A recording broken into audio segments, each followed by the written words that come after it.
حضرت علی رضی اللہ عنہ نے فرمایا، جاہل اپنی ہی رائے کو کافی سمجھتا ہے، برترین رائے وہ ہوتی ہے جو شریعت کے خلاف ہو۔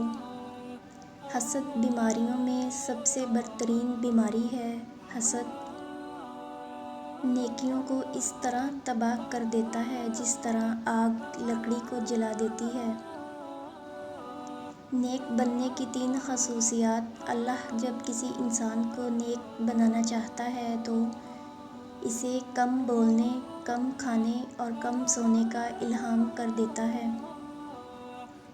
جو شخص یہ جاننا چاہتا ہو کہ خدا کے نزدیک اس کی کیا قدر و منزلت ہے، اسے یہ دیکھنا چاہیے کہ گناہ کا ارتکاب کرتے وقت اس کے نزدیک خدا کی کیا قدر و منزلت ہے۔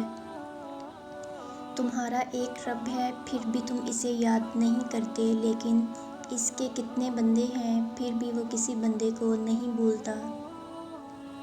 جو لوگوں کے عیبوں کو کریدنا چاہتا ہے، اسے چاہیے کہ اس کی ابتدا خود اپنی ذات سے کرے۔ اگر کوئی تم کو صرف اپنی ضرورت کے وقت یاد کرتا ہے تو پریشان مت ہونا، بلکہ فخر کرنا کہ اس کو اندھیروں میں روشنی کی ضرورت ہے اور وہ تم ہو۔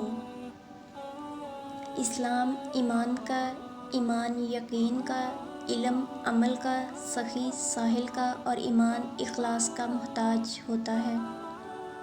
کم کھانے میں صحت ہے، کم بولنے میں سمجھداری ہے اور کم سونا عبادت ہے۔ اول عمر میں جو وقت ضائع کیا ہے، آخری عمر میں اس کا تدارک کرنا کہ انجام اچھا ہو۔ جو لوگ تجھ سے زیادہ علم رکھتے ہیں، ان سے حاصل کر، اور جو نادان ہیں، ان کو اپنا علم سکھا۔ بخیل دنیا میں فقیروں کی سی زندگی بسر کرے گا اور آخرت میں امیروں کا حساب بھگتے گا۔